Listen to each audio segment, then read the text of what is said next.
अस्सलाम वालेकुम स्टूडेंट। हम आज मैथमेटिक्स के जिस लेक्चर की तरफ जा रहे हैं इसमें हमने लिमिट्स कैलकुलेट की और फिर डिफरेंशिएशन करना है।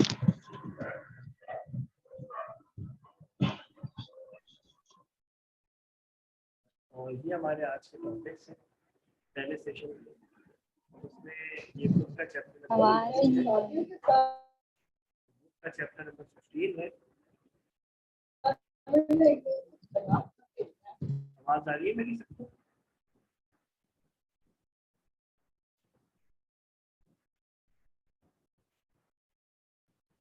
आवाज आ रही है?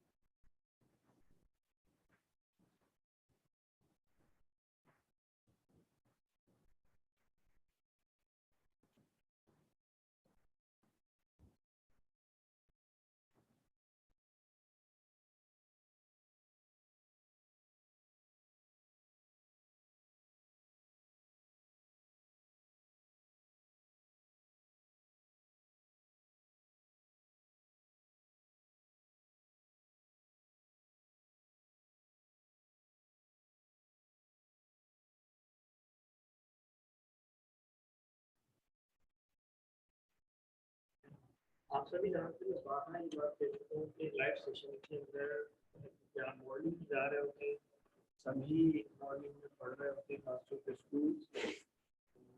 इंटरनेट के ऊपर ट्रैफिक बहुत होता है, जिसकी वजह से आप देखिए दोबारा ये इंटरनेट का कनेक्शन अनस्टेबल दिखा रहा है। बार बार ये कनेक्शन टूटता है, जिससे एक जो रिथम बनता है लेक्चर में वो नहीं बन पा रहा। तो बस मजबूरी क्या करें, आप लोगों में भी, आप में से एक आध स्टूडेंट ये सबको नहीं लेके एक आध लाइव सेशन की तरफ देखते सर हैं। आपकी आवाज नहीं आ रही। अब और कैसे बोलूं, माइक लगा के तो बोलता हूँ, माइक हटा दूं?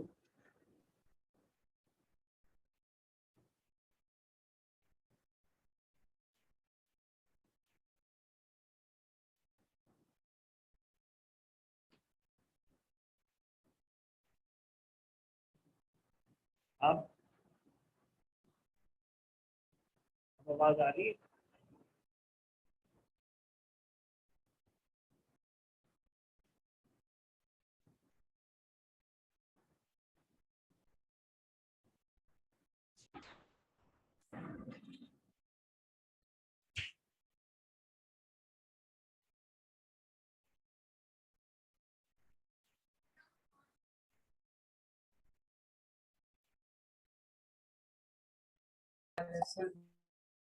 मेरी आवाज आ रही है?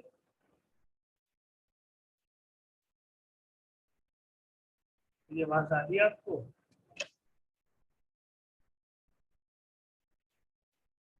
अब आवाज आ रही है?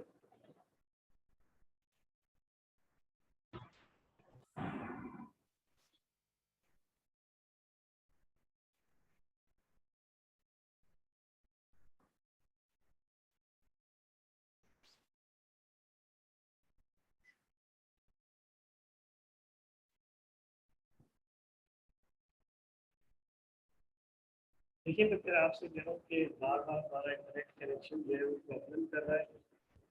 लेकिन बार मेरी आवाज़ आ रही है, पहले तो ये बताइए।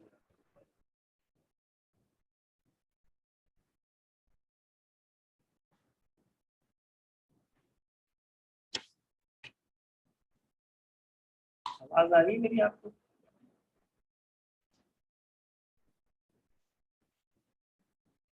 स्टूडेंट्स आवाज़ आ रही है?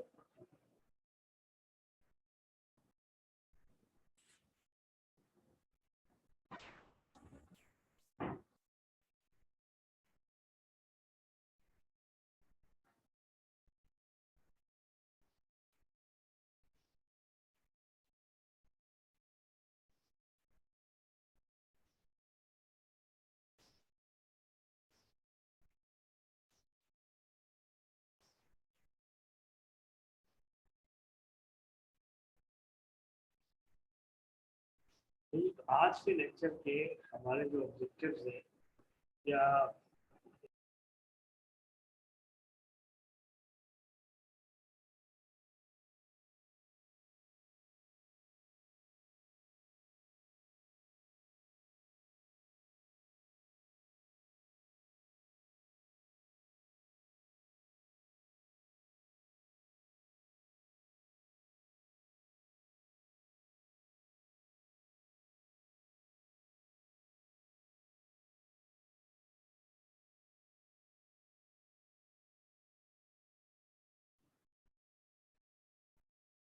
सेशन है क्या, इसमें हम लिमिट्स एंड कंटिन्यूटी के कॉन्सेप्ट्स को इंट्रोड्यूस कराएंगे। उसके बाद आपको एवरेज रेट चेंज क्या होता है उसके बारे में बताएंगे। सर आवाज नहीं आ रही बिल्कुल भी। मैं और माइक भी लगा के बोलता हूँ, आप कैसे बात करूँ आपसे, मुझे बताइए। सर फिर हम कैसे सुने, हमें समझ आ ही नहीं रही। आप तो मेरी आवाज सुन रही है कि जब तो आप रिप्लाई करेंगे। सर आपकी आवाज आ रही है लेकिन बीच में बहुत ज्यादा कट रही है, तो सही से समझ नहीं आ तो रहा। वो इसलिए कट रही है ना बेटा, इंटरनेट की इंस्टेबिलिटी है। मैं जब आप लोगों से कहता हूँ सर बहुत स्लो है आवाज आपकी। ना यस माइक, सर। और सर जब आप वैसे पढ़ाते हैं वो तो आवाज आती नहीं है, लेकिन जब बात करने लगते हैं वो आ जाती है। ये कैसे हो सकता है पॉसिबल। मैं तो माइक ही इस्तेमाल कर रहा हूँ। सर फिर पता नहीं। तो माइक अभी देखिए आपसे सारी कन्वर्सेशन चल रही है, इसका मतलब सही आवाज जा रही है आपको। अच्छा लेकिन मसला सर ये, अभी जो आपने बोला है ना, ये कट गई। बेटा तो मसला ये कि इंटरनेट जहाँ जहाँ स्टेबल हो रहा है वहाँ वहाँ जा रही है आवाज। जहाँ जहाँ इंटरनेट स्टेबल नहीं हो रहा, अभी देखिए दोबारा इंटरनेट जो है ना इनस्टेबल होना शुरू हुआ है। मेरे पास सिग्नल जो है वो कम यस ड्रॉप होना सर। शुरू हुआ है। मैं तो आप लोगों से कहता सर हूँ डेटा कि का इस्तेमाल करें। डेटा इस्तेमाल कर रहा हूँ भाई, वाईफाई नहीं कर रहा इस्तेमाल। अच्छा अच्छा, सर फिर डेटा भी ये ऐसे।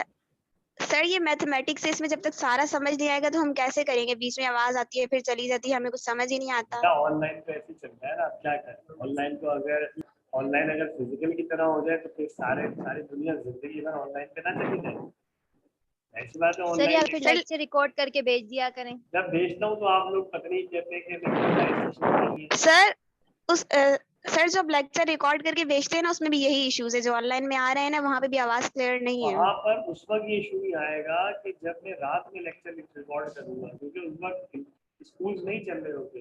रात को 12-1 बजे 2 बजे उस वक्त नहीं आता इशू। लेकिन आप लोग कहते हैं कि सर नहीं क्लास के टाइम नहीं करे, तो क्लास के टाइम में अगर ये लेक्चर रिकॉर्ड भी हो रहा होगा तो ऐसे ही चलेगा ना मामला। या तो आप मुझे बोलेंगे सर 1-2 दिन के बाद लेक्चर भेजे, तो जब मुझे टाइम मिलेगा लेट नाइट में मैं रिकॉर्ड कर लूंगा। अभी तो आपको पता है इस वक्त सारी यूनिवर्सिटीज चल रही है ऑनलाइन। इस वक्त जो अभी टाइम चल रहा है पूरे स्कूल चल रहे हैं, पूरे कराची के सारे स्कूल। मेरे घर के कुछ 4 बच्चे जो है वो बैठे हुए अलग अलग।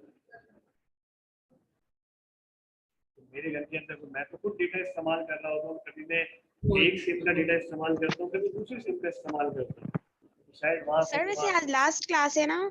नहीं, किसने का लास्ट क्लास है। अभी तो मेरे पास लेक्चर रिकॉर्ड हुआ है, मैं उसकी लिंक नहीं सेंड कर पा रहा हूँ, वो फाइल पूरी सर आप है ना रिकॉर्डेड लेक्चर सेंड कर दिया करें तो हम वो सुन लेंगे सर, उसमें ज्यादा कंफ्यूजन भी ना होगी और समझ भी आ जाएगा। तो मैं तो ये कहता हूँ, लेकिन आपकी ग्रुप के अपनी सीआर है कौन है, वो कहते हैं सर लाइव सेशन। तो मैंने ये भी कहा था कि एक काम करा करें कि लेक्चर जो रिकॉर्ड करके मैं भेज देता हूँ, फिर एक सेशन रख लेंगे किसी ऐसे टाइम पे जब इंटरनेट की कनेक्टिविटी स्टेबल होती है। जैसे दोपहर का टाइम है, 1 बजे के बाद से स्कूल ऑफ हो जाते हैं, तो फिर थोड़ा ट्रैफिक कम हो जाता है। जो भी आपने पढ़ा है सुना है, जो भी सवाल है वो आप कर सकते हैं। वो 1 से 2 का सेशन रख लेते हैं आप।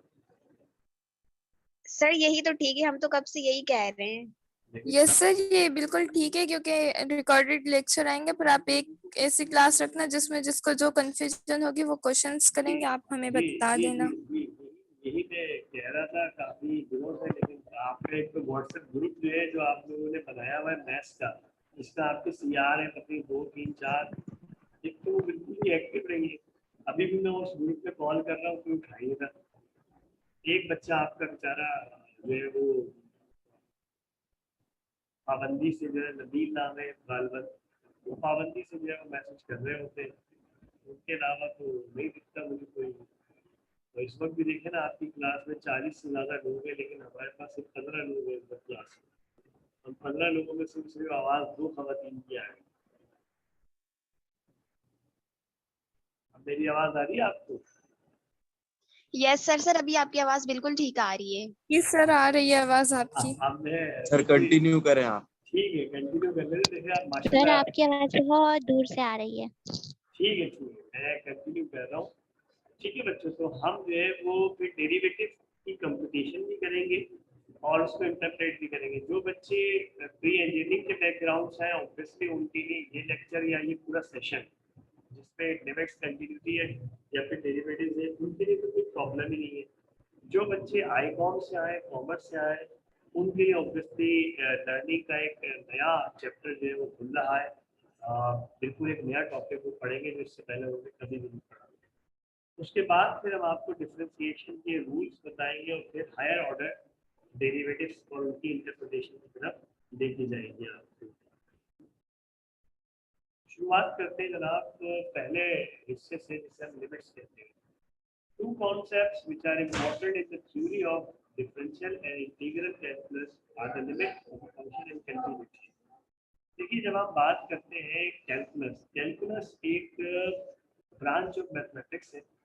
जैसे अलजेब्रा आपने पढ़ी थी एलिमेंट्री क्लासेस में, या आपने ट्रिग्नोमेट्री पढ़ी थी थोड़ी इंटरमीडिएट क्लासेस के अंदर, उसी तरह कैलकुलस भी एक ब्रांच है मैथमेटिक्स की, जिसकी फिर दो सब ब्रांचेज होती है, डिफरेंशियल कैलकुलस और इंटीग्रल कैलकुलस। डिफरेंशियल कैलकुलस में हम डेरिवेटिव्स की तरफ चले जाते हैं और इंटीग्रल कैलकुलस में हम इंटीग्रेशन की तरफ चले जाते हैं। इन दोनों कैलकुलस के अंदर दो कॉन्सेप्ट बड़े इंपॉर्टेंट होते हैं, एक तो लिमिट ऑफ अ फंक्शन और दूसरा कंटिन्यूटी ऑफ अ फंक्शन। तो हम यहाँ पर पहले लिमिट आपको समझाते हैं, फिर कंटिन्यूटी की तरफ जाएंगे और फिर डेरिवेटिव को शुरू करेंगे। हमारे इस कोर्स में इंटीग्रल कैलकुलस नहीं है, तो इंजीनियरिंग वाले बच्चों को इंटीग्रेशन भी पढ़ी हुई है, लेकिन हम इंटीग्रेशन को नहीं डिस्कस करेंगे, वो पार्ट ऑफ कोर्स नहीं है। नाउ लिमिट्स ऑफ फंक्शन से क्या मुराद है? In calculus, there is often an interest in the limiting value of a function as the independent variable approaches some specific real number. अब हमसे कहा जा रहा है कि जब हमने फंक्शन को डिफाइन किया था तो फंक्शन में अमूमन दो वेरिएबल होते हैं, जैसे कि आपको राइट साइड पे लिखा हुआ नजर आ रहा है एक फंक्शन कन्वेंशनल नोटेशन में y equal to F of x.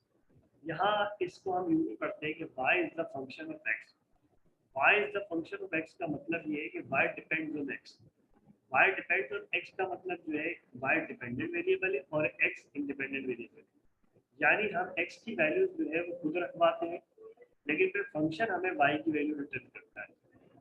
अब अगर ये x की वैल्यू वो किसी रियल नंबर को अप्रोच करे तो हमारा y वेरिएबल जो है, यानी हमारा जो फंक्शन है, वो जहाँ पर जाएगा उसे हम लिमिटिंग वैल्यू करें। वैसे लिखिए जैसे this limiting value when it exist is called limit. The notation is, इसको हम लिखते ऐसे हैं कि limit of the function f of x when x approaches to some real number a equal to n।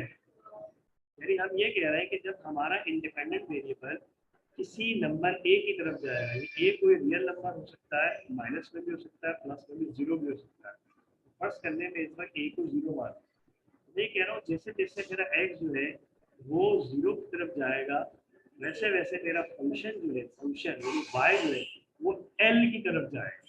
L भी यहाँ कोई number होगा, मिसाल के तौर पे मैं इसे 100 मान लूँगा, और मैं ये कह रहा हूँ कि जैसे जैसे मेरा इंडिपेंडेंट वेरिएबल यानी x जीरो की तरफ जाएगा, वैसे वैसे मेरा फंक्शन y जो है वो 100 की तरफ जाएगा। This is used to express the limiting value of a function. When investigating a limit, one is asking whether f of x approaches a specific value l as the value of x gets closer and closer to a। यहाँ पर limit में और exactness में एक फर्क है।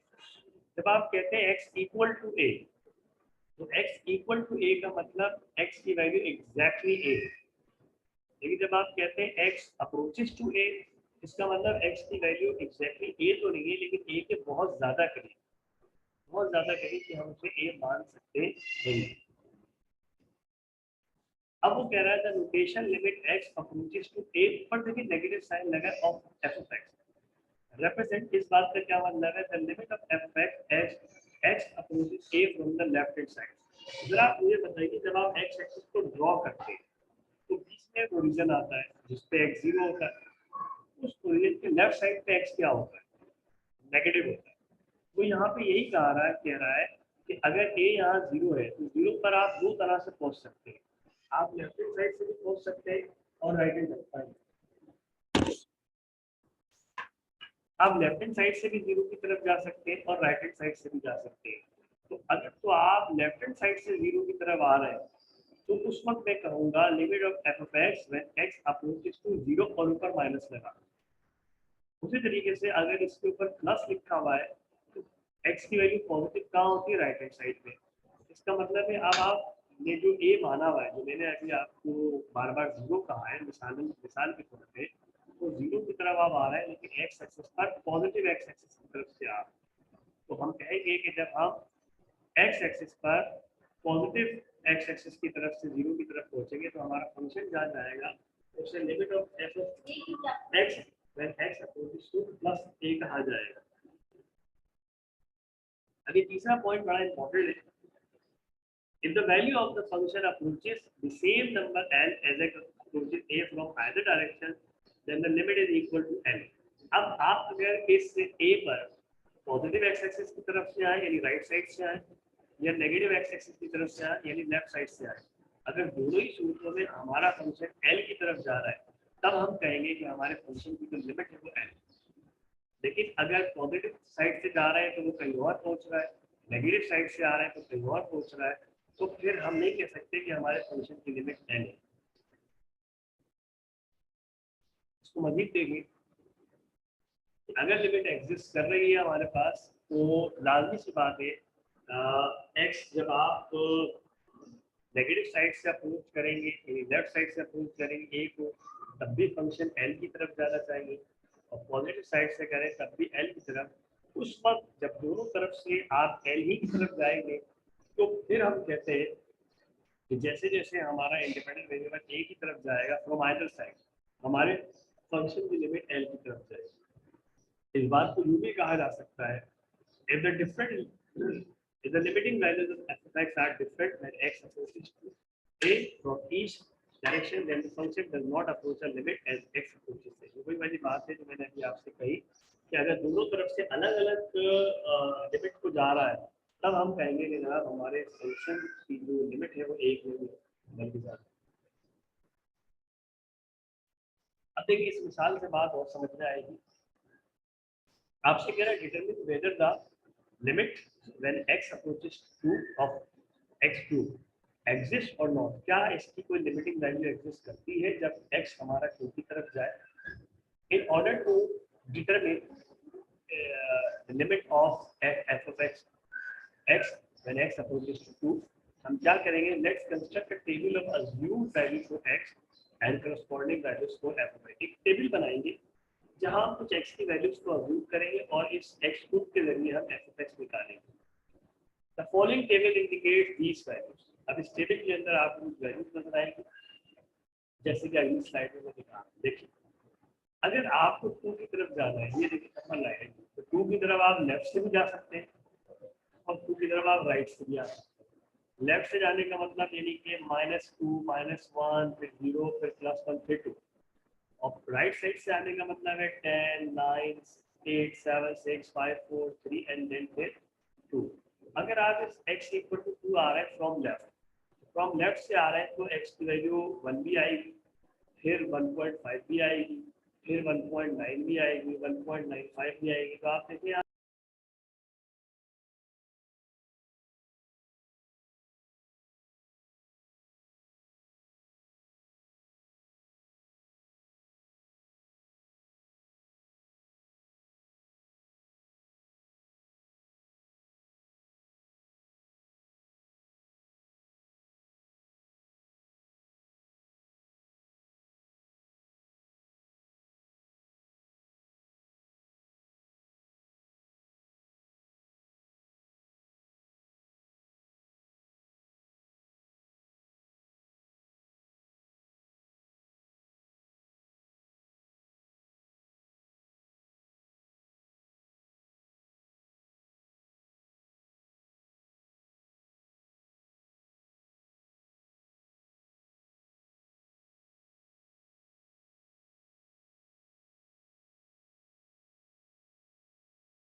जी, तो आपसे मैं कह रहा था कि देखिए x की तरफ अगर आप x2 पर पहुंच रहे हैं फ्रॉम द लेफ्ट साइड, तो ऑब्वियसली -2 -1 फिर 1 और फिर 1 के बाद मैंने जो इंटरवल किया है बहुत ज़्यादा छोटा करना शुरू कर दिया, जल्दी जल्दी करना चला है। फिर 1 के बाद 1.5 1.9। तो देखिए हर x की वैल्यू के ऊपर जब मैंने अपने फंक्शन को कैलकुलेट किया जो कि x2 था, जब मैंने x की जगह 1 रखवाया यहाँ पर, तो 1 पे 1 ही रहा, क्योंकि मेरी x की वैल्यू जो 1 है तो मेरा फंक्शन 1 ही दे रहा है। तो 1.5 करा तो 2.375 आई, 1.9 करा तो इतनी आ गई, 1.95 करा तो ये आ गई, 1.99 करा। देखिए मैं 2 के बहुत करीब आ चुका हूँ, एग्जैक्टली 2 पे नहीं, और करीब आ गया और करीब आ गया। तो आप देख रहे हैं जब मैं 2 के बहुत करीब आ चुका हूँ तो मेरे फंक्शन से 7.988 है, ठीक है। अब मैं इसी x इक्वल टू 2 की तरफ जा रहा हूँ, लेकिन फ्रॉम द राइट साइड, यहाँ से आ, यहाँ से। तो देखिए ये 3 पहले लिया, फिर 2.5 लिया, फिर 2.1 लिया। अब जैसे जैसे मैं 2 के करीब करीब पहुँच रहा हूँ, आप देख रहे होंगे मेरे फंक्शन की वैल्यू तो 27 की 3 पर, फिर 2.5 का 15.625 हुई, फिर उसके बाद और जैसे जैसे देखें मैं 2 के करीब करीब आ रहा हूँ from the right hand side, मेरा फंक्शन 8 की तरफ जा रहा है। आप देख सकते हैं अगर मैं लेफ्ट से आ रहा हूँ तब भी 8 के करीब जा रहा है, अगर मैं राइट से आ रहा हूँ तब भी 8 के करीब जा रहा है। इस बात को मैं यूँ लिख रहा हूँ,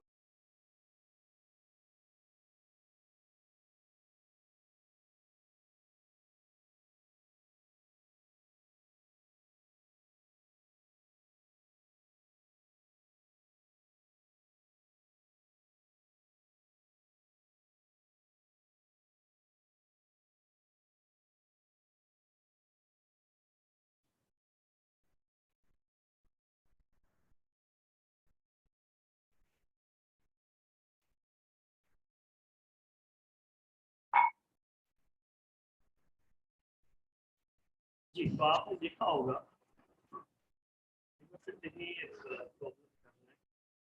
कि चाहे हम अपने फंक्शन x2 में x को 2 की तरफ जा रहे हो फ्रॉम द लेफ्ट साइड, चाहे हम 2 की तरफ जा रहे हो from the right hand side, हमारा फंक्शन दोनों फोटो में 8 रिटर्न कर रहे हैं, 8 की तरफ जा रहा है। अब मैं कह सकता हूँ क्योंकि दोनों साइड से 8 ही की तरफ जा रहा है, लिहाजा मैं कहूँगा लिमिट एग्जिस्ट भी करती है और वो लिमिट 8 भी आ रही है। तो इस बात को मैं यूँ पढ़ सकता हूँ कि the limit of the function x2 equals to 8 when the x approaches to 2 from either direction। मेरा जो फंक्शन x2 है इसकी लिमिटिंग वैल्यू 8 हैगी जब मेरा इंडिपेंडेंट वेरिएबल यानी x 2 की तरफ जाए, चाहे लेफ्ट साइड से चाहे राइट साइड। अब थोड़ा सा सोचिए कि ये फंक्शन ऐसा नहीं होता, बल्कि इसका बिहेवियर कुछ यूँ होता कि जब आप x equal to 2 from the left जा रहे थे ऊपर वाला टेबल तो ये सही देता, 8 की तरफ जा रहा, लेकिन फर्ज करें फंक्शन x2 नहीं होता, कुछ और होता। और जब हम उसी 2 की तरफ आ रहे थे राइट हैंड साइड की तरफ, तो ये 8.615 नहीं होता, 18.615 होता।